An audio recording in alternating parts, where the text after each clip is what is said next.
Welcome back to another technical deep dive here in the debug zone. Today we're tackling a big question and breaking it down with insights from other users. Hopefully this clears up some misconceptions and helps you get the answer you need.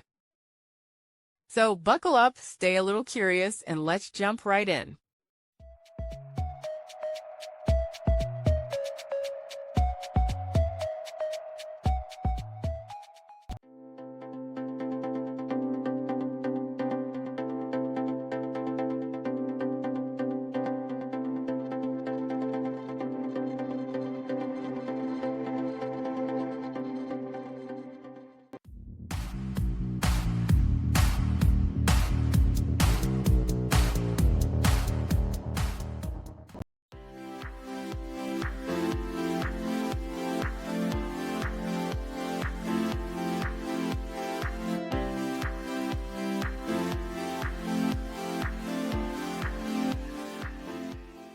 And that's a wrap. I hope you found the answer you were looking for. If you did, take a second to hit that subscribe button. It really helps out.